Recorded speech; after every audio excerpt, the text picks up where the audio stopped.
Hey everyone, I'm Brian Jester, co-founder at Occupy Fantasy. We just recorded our Week 2 XFL DFS Twitch stream. We talked about some picks, lineup advice for FanDuel and DraftKings, injury report analysis, lineup construction advice, everything you need for this weekend's XFL games. You're about to watch that replay. Next time, be sure to catch us live, twitch.tv/Occupy Fantasy. You'll be able to jump in, ask us questions, get answers directly as we're recording. During our Twitch stream, we asked you, who do you think will be the highest scoring player this weekend? Comment below and let us know who you think will be the highest scoring DraftKings player. If you get the correct answer, you'll have a chance to win a prize.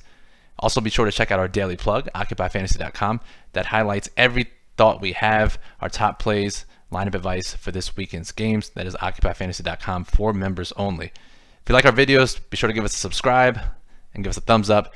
We'd super appreciate that. Again, here comes our XFL DFS Week 2 Twitch stream replay. Good luck. Cardale Jones. What a sick Gus Johnson impersonation was. I had to do it, man. I've been very excited about this with the XFL. I didn't play a whole lot, but enough of my bankroll to have some skin in the game. I gotta say, after 1 week, I like it. I really do like it. Yeah, I'm a big fan too, dude. I like the pace of play. A lot of names that are familiar, some that aren't familiar. Like seeing the stories behind some of these guys playing, and to me, it's just like NFL preseason, which we always love here. But a little bit better quality football. Now, the Sunday games were a little slow, but the Saturday games were fantastic. I think we'll see some good games this weekend too. So I think it's got some staying power.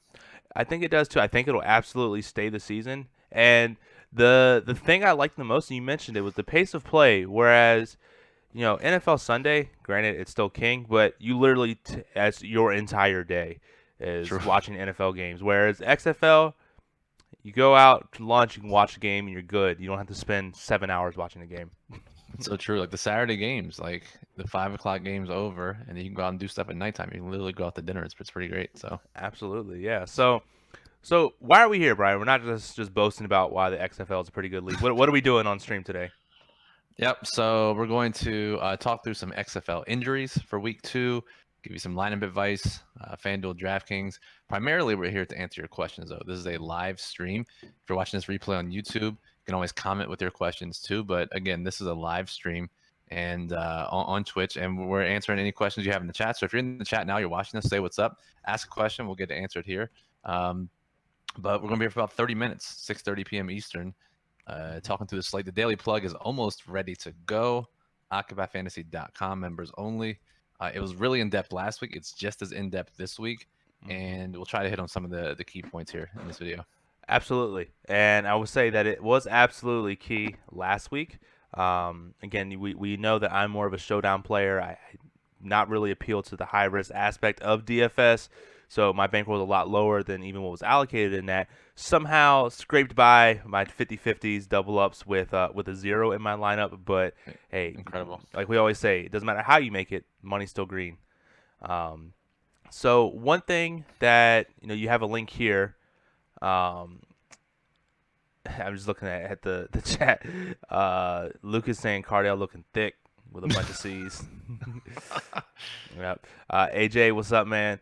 I got a question from Jalen Westman. He says, what's your favorite stack of the weekend? Yeah, good question. Jalen cutting right through the bullshit, asking some good questions. So, favorite under the radar stack or favorite stack of the weekend period. I think Houston will be pretty popular. I think Cardale Jones and some of the DC guys will be popular. Favorite probably though is Dallas. Like I said, I really like Houston. Houston and Dallas are probably 1-2 for me. But Landry Jones coming back, super pass heavy scheme. Lots of options to stack him with. Big fan of the LA stack. Or sorry, of the Dallas stack. Sorry, my phone decided to randomly play a Twitter video. Yeah, I kind of agree with you on that too. I do like DC. I guess that's a home bias favorite, but outside of that, I do really like DC. I think they actually have a chance to take the whole thing down.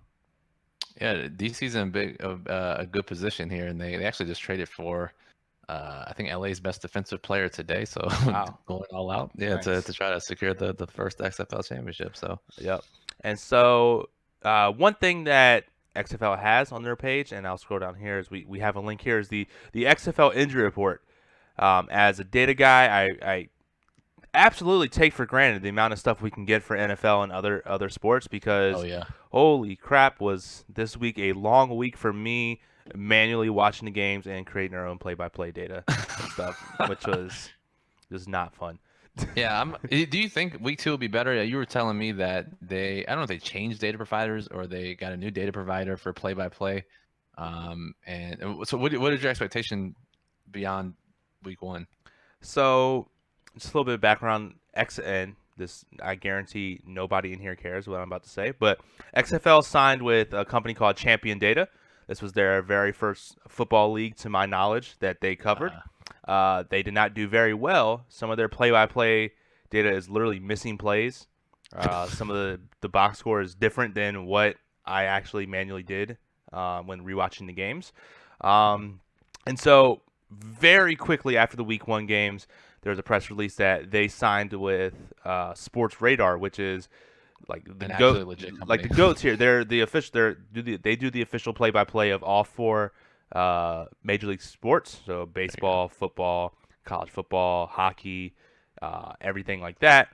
And so I think we're going to get some good data, advanced analytics like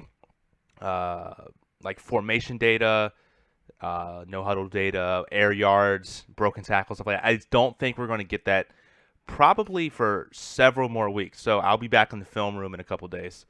Moose, he's joined Team Watch the Games. He's in there grinding the film for those air yards. So yeah, if you look for air yard data, if you want a spreadsheet, we have a downloadable spreadsheet of air yard data for week 1 for receivers, tight ends, running backs, quarterbacks, average depth of target as well. That's available in our Discord channel, which is available to Occupy Fantasy Twitch subscribers. So Yep. And if you have Amazon Prime, you can get it for free. Just go ahead and use your Amazon Prime subscription on us to get it for free. And then you'll go ahead and sync in your Discord channel with your Twitch username, and then our Discord channel will show up. It's a pinned message on the XFL channel. If you have trouble finding it, just reach out to us, tag one of us, and we'll definitely help you out.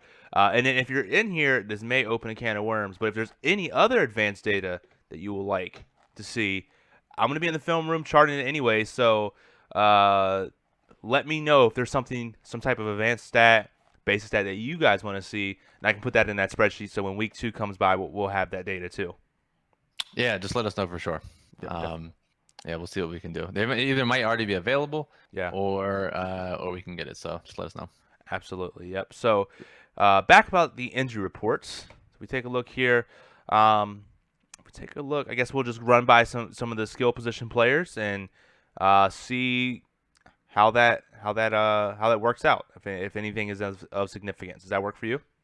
Yeah, let's do that. So the big thing about this XFL injury report is, unlike if you've ever seen an NFL team injury report, very it's a logical way to do it. They list it by day. Instead, for whatever reason, the XFL injury report just writes over the previous day, so you have no idea, unless you're actually like manually looking at it each day, if a guy was upgraded, downgraded, or changed in status at all. So this practice status column is their most recent. So this was Thursday for the Saturday games, the last practice of the day or the week. And then the Sunday games, last practice is Friday. It's updated pretty late in the evening. So we do have Saturday's official game report for players, and we'll have Sunday's official game reports later tonight. So, yeah. Jake points out that snap percentage would be a good thing to have. So we'll see if we can go ahead and get that incorporated in there. That should be pretty easy. Yeah, that's readily available. Not readily available. PFF charts it, and any like notable snap count data we put in the daily plug, and you'll see that this week when it's up. Yep, perfect. AJ says, "Can we get a live feed of Moose in the film room?" I will. This isn't actually me. I know it looks like me, but it's not actually. This is me leaving the film room. I'm gonna put it up here. See if this works. See it. Let's definitely see it. This is me leaving the film room, very late at night. just struggling right now. But again, it goes back to that pace of play. It's nice. The games aren't 6 hours long. I can just have it on 2x speed and kind of chart the plays as I go along. Yeah, it's not bad at all. It's really not bad. Especially only charting air yards. Not too bad. It was funny. I will say, I know we keep going interluding things, but first game I was like, oh, this is simple. Like, it's not that difficult. And then Houston with the air raid. I was like, Jesus Christ, this is the most impossible thing I've ever had to do. Every play is like 40 yards downfield. I was like, fuck, man. Yeah, they were bombing some throws. They were Yeah, it's easy to get a 4 yard air yard throw charted. Like when it's way downfield and it's past midfield and you got to do some addition or subtraction, definitely definitely makes it difficult. definitely, yeah. So, all right. So as we look at this first game for the Week 2 injury report, New York Guardians at DC Defenders, locks at 2 p.m. Eastern time. Any position players of note that are on this practice report? Yeah, so it's mostly on the DC side and it's Okay. in the receiver room. DeAndre Tompkins, if you scroll down just a little more, DeAndre Tompkins didn't play in week 1. He was listed ahead of Rashad Ross on the depth chart in week 1. That switched this week. The depth chart was updated. DeAndre Tompkins is listed as a second team guy, but he's a fast dude. Get downfield. They rotated some guys in. Rashad Ross only played like 60% of the snaps in week 1. Eli Rogers and didn't play. I think he played 69% of the snaps. So there's definitely some room for a fourth receiver here to get some run. And it could be Tompkins. So on a 2-game slate, probably a guy you want to look at, but again, doesn't have the upside or the likely opportunity that the top 3 guys on DC will have. Other than that, there's really not a lot of injury news in this game. Yeah. Okay. Cool. And then let's take a look at the next game on Saturday, which is the Vipers at the Dragons. So it Tons looks of like injuries. tons of injuries. Looks like Aaron Murray's out. Um, the other quarterback did not participate. So what's going on with the? How do you think the quarterback situation is going to shape up there? Yeah, so Aaron Murray with a hurt foot and a bruised ego did not practice all week at all. And he is going to be out for this game. So as a result, it's going to be Taylor Cornelius starting, or at least playing a majority of the snaps. But they're going to run a 2 quarterback system. If you watch the week 1 game, you saw Quentin Flowers, who was a quarterback at South Florida in college, dual threat guy, and they ran him a bunch of wildcat packages. They gave him some run just sporadically throughout that first game against New York. Now, people were clamoring for him to start and play this entire game and gave the offense a better chance. But Murray moved the ball pretty successfully through the air. They just freaking struggled in the red zone, Yeah. and he had some poor pocket presence. But Cornelius is going to start. He's a 1-year starter, Oklahoma State. And Flowers is going to mix in. So it makes this really tough from a quarterback DFS standpoint because neither one is likely going to play enough to pay off their salary unless it's a showdown type contest. Yeah, and I didn't see a lot of people really talk about Showdown. I mean, I know we mentioned it some last week, but did you play any Showdown at all last week? I didn't because I'm bougie and none of the prize pools were big enough for me, so I didn't play any. But the people who did play had great success using our daily plug, and there's a huge edge. And the strategy is slightly different. And in fact, this week's daily plug, we're going to outline strategy for each individual game. So definitely some advantages to take advantage of there. Definitely. Question from Jake says, any idea what what Ross was owned at last week? On the FanDuel 2-game slate, he was 40-ish%, and on the DraftKings main slate, he was about 25%. Oh, you have that you're looking at right now. Yep. 42% on FanDuel 2-game. Yep, 25% on DraftKings full game. So pretty highly owned, despite some question marks around his playing time. Yeah, absolutely. Which again, you would never see that in NFL where backup, quote unquote, not number 1 receiver would get that high of an ownership. Yeah, it's all again. A lot of it was about pedigree. Mm-hmm. That's what a lot of the ownership was on, and salary too. And he was super expensive. So yeah, absolutely. Any other injuries in that second game? Doesn't really look like it, right?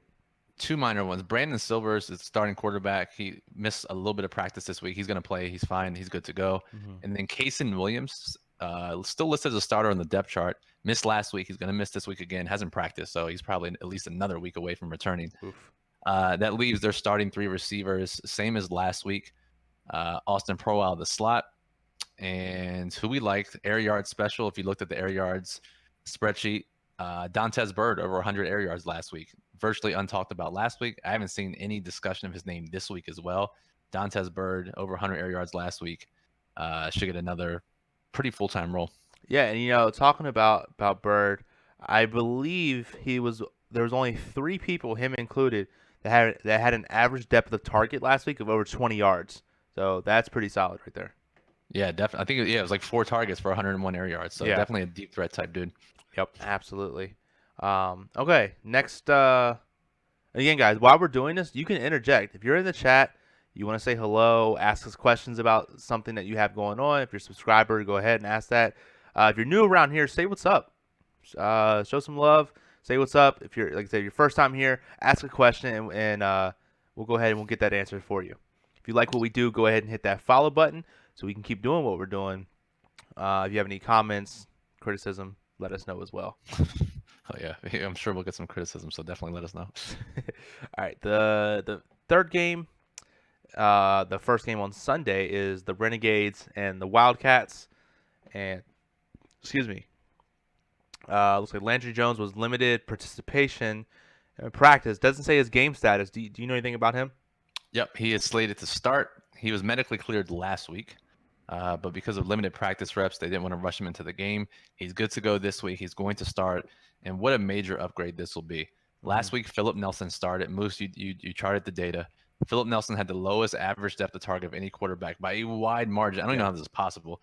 Literally, his average throw depth was less than 4 yards last week on 42 attempts. 3.83 air yards, according to your charting. So Landry Jones stepping in will be a huge upgrade to his offense. Should take some deeper shots downfield, boost everybody's outlook on that team. Yep. And Nightbot in with the clutch comment right now, talking about how DFS Magic. Brian, do we want to announce that now? Yeah, I think it's live. I'm not entirely sure if it's 100% live, but it should be live either now as we're recording this video or later this evening, Friday night. DFS Magic is going to be good to go for XFL. We input not actual projections, but similar to what we did for the Pro Bowl. We have player values based on our daily plug recommendations, free for Occupy Fantasy members. So build up to 150 XFL DFS lineups using DFS Magic. If you remember you don't have access, reach out to us. We'll get you hooked up. But yeah, really excited about that. Absolutely, yeah. Okay, cool. And then the last game on the slate is the Battlehawks and the Roughnecks. We actually have a couple LA guys to talk about real quick. Oh, sorry, my bad. Go ahead. Yeah, no, you're good. So if you scroll up a bit to LA, so the biggest one for them, it was 2 big ones. Josh Johnson, the quarterback, missed week 1. He's supposed to play. Their head coach said in a press conference after the final, after the Thursday practice, that he's expected to start. So it's a big upgrade for them. And then at receiver, Saeed Blacknall played a bunch of snaps in week 1, saw 4 targets, a decent amount of air yards. He hasn't practiced all week. We'll see what the practice report says today, but he's unlikely to play. While Trey McBride, who we were high on in week 1 and didn't end up playing, he's not even on the injury report this week, so he should play. He'll definitely go way under owned. Sweet, yeah. That's awesome. Cool. Let's see. Okay, and then so again, yeah, the last game, the Hawks and the Necks. The Hawks and the Necks had to be cool there. Someone doesn't pop Molly. He rocks Keith Ford. How's he doing? I see it did not participate, so he's probably going to be out, I'm guessing. We'll see. Yeah, we won't know for sure until we get this Friday injury report late tonight. But Keith Ford didn't participate. Matt Jones didn't practice on Wednesday, limited this week, and he led the team in carries in week 1. And then on the Houston side, D'Angelo Henderson's probably not going to play. He's out. And Andre Williams, their quote-unquote starter last week, has been limited in practice. So lots of fluid running back situations that we'll have to keep an eye on in this game because it will matter a lot. Yeah, absolutely. Okay, and then Houston actually doesn't have that many people. Looks like just D'Angelo Henderson, Sam Mobley, Andre Williams. That's about it for them. Yeah, nothing too crazy. I know, right? Okay, cool. So that pretty much wraps up the injury report. Again, guys, if you have questions, go ahead and ask them. We can only be here as long as you guys ask questions and comment and stuff like that. Anything that you want to talk about? I'm trying to think. I'm just trying to think what I can talk about that's in the plug. Give me a second here. That's in the plug that we don't want to give away too much. But Well, Go ahead. You talk about what you want to talk about, and then I'll ask you a question. I was gonna say, books were a little bit easier to put up totals, or a little bit quicker, I should say, to put up totals. But how do you think? I think people are still overreacting to totals and using them to use to guide their DFS process too much than what they should be doing. Does that sound like a hot take? No, I think it's true, and I think that even some of these totals have overreacted to week one. It's not just Yeah. DFS players; like some of these betting markets have too. Like every total has dropped since the lines opened. Mm-hmm. The Seattle game's down to 43 for Christ's sake. It opened at 47.5. So I mean, literally every total is dropped. So Yeah. I think if you stray a little bit away from the betting totals again this week, stray a little bit away from heavy ownership that's a result of week one, I think you'll have an edge in high risk contests. Yeah, exactly. Think of it this way: totals on these XFL games are $500 to $1,000, depending on how sharp the book is. They haven't increased those limits that much. I'm just generally speaking. There's a couple books that have done more, some that have done way less. Yeah. But the big thing is compare it to any other major sport that you play, NFL, NHL. What's the limits on those totals? Thousands, if not tens of thousands of dollars. Yeah, for sure. So those numbers are a lot more sharper than what the numbers we have for this is here. So just keep that with a grain of salt. Yeah, it's still going to be that way. I mean, maybe in the future we'll get higher XFL limits, but until then, it's still it's still dangerous to trust the betting markets. It's a very early league. Yep, exactly. Yep. Okay, cool. Should we do, by the way, should we do the same giveaway we did last week? If you guess the highest scoring player on the slate, then you'll win a prize. So if you're watching this now live, comment in the Twitch channel who you think the highest scoring player this weekend will be. If you're watching this replay on YouTube, comment below with who you think the highest scoring player will be, and we'll get you a prize. The guy who won last week, he guessed Philip Walker. Philip Walker was the highest scoring player. He's gonna get a prize. So if you get guessed correctly, it's a free chance of something. So and we're talking about DraftKings scoring, correct? yeah, we'll do DraftKings scoring. Cool. Yep. So reiterate, say who the highest scoring DraftKings player is going to be for the entire weekend. If you win, you get a prize. Booyah. But you interjected, or I interjected on you. You were going to say something. Yeah. What are your thoughts on running backs after week one? We talked about in the podcast. It's mentioned in the plug about how there's an overreaction to week one, or we think it's an overreaction to week one. Running backs not being that valuable. Are you more in line with what the masses are thinking, or looking at some of the other data? Do you think that it's still too early to take a stance like that? I wish I had brought this back from my real work. I have a bruh button, so when someone says something stupid, I just press bruh, bruh. There's such an overreaction on this. Look at the data, as some people would say. Specifically goal line data. I mean, running backs crushed goal line and red zone data that it just looks like the ball didn't go their way, or they didn't score the touchdown. But if that keeps up, I could see definitely jamming in one or two running backs at flex spot. Yeah, I mean, just look at last week. If you're looking at just goal line opportunities, Quentin Flowers and Kenneth Farrow led the way. Jalen Tolliver also had two. And then Cameron Artis-Payne, Devion Smith, Josh Patrick, Jaquan Gardner. Only other ones with one, and then Khalil Lewis had one as well. So not a ton of goal line looks. And if you go to red zone, it's the same way. 75% of the top guys are running backs. So I think we'll see definitely a change here in week two. And this may be some galaxy brain take here, but week one, people were a little nervous. I'm still waiting for that double forward pass. I can absolutely see running backs being incorporated into a double forward pass. Like they do a toss on the 2-5 yard line. It's about to get broken up, and they do the little toss pass over everyone else for a touchdown. Yeah, I can't believe there was 0 double passes in week one. It's really disappointing to me. See, that's why I would absolutely be fired after the first week because I'm going all Madden, and I'm doing double forward pass on every play. Yeah.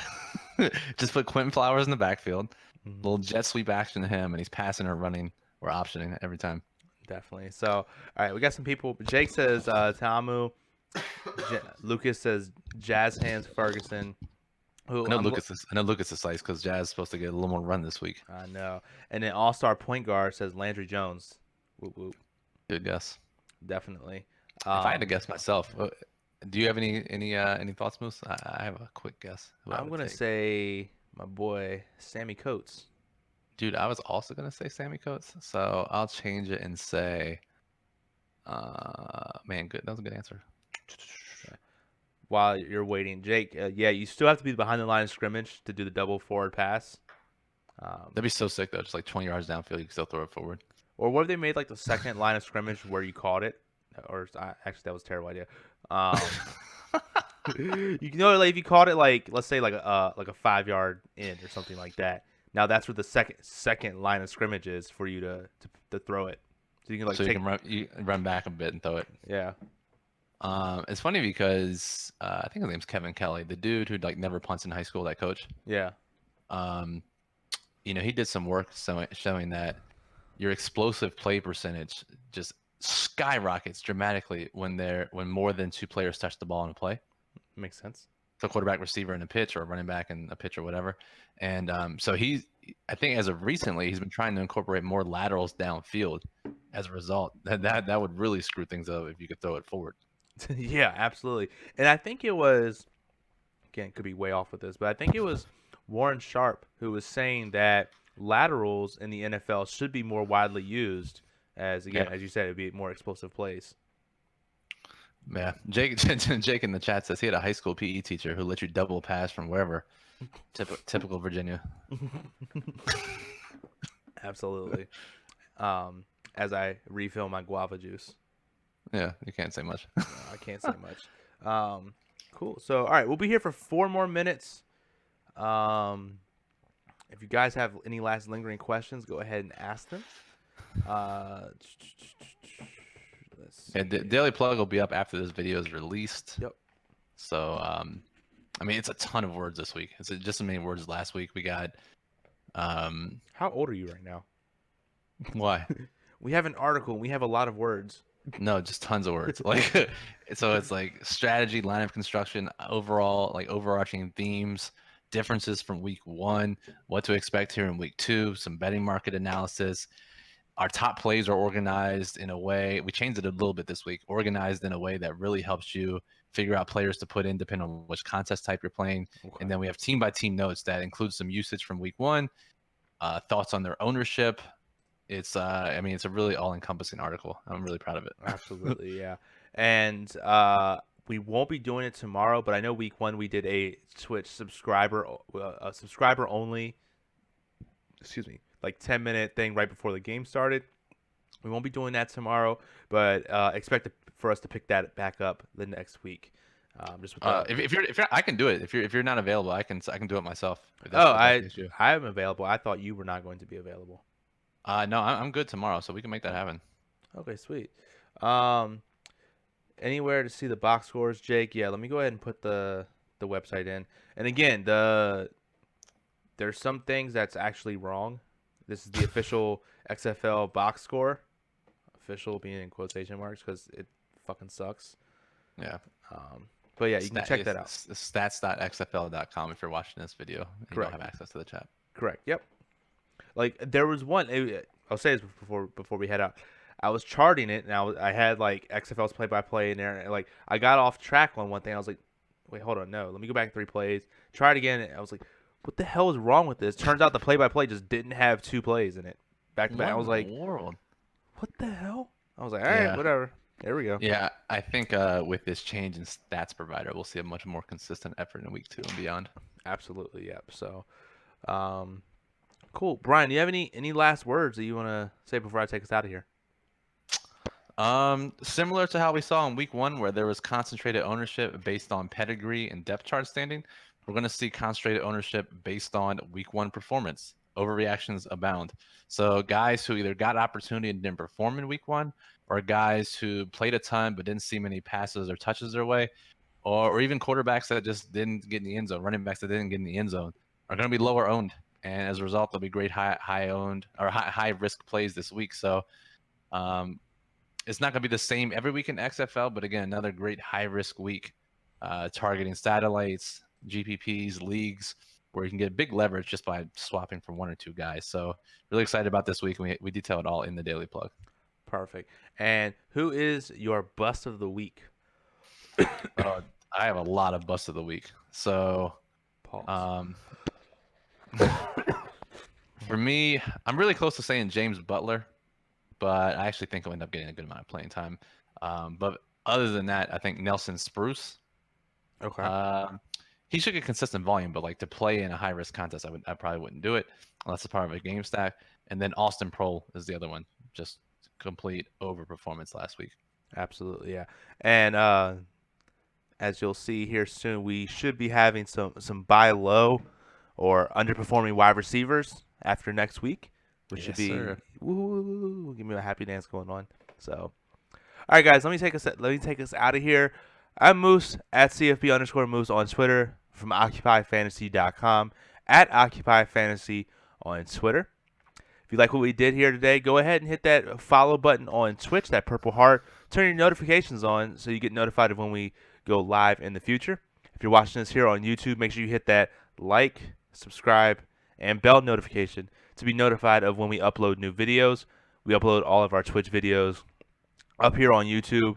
If you have any questions that we didn't cover, make sure you hit it down in the comments. Hit us up on Twitter, email, whatever you like to do. Go ahead and do that. I was joined by at Brian Jester FF on Twitter today. He's the co-founder and $1 million winner. And I guess I can say $250,000 and $100,000 winner too.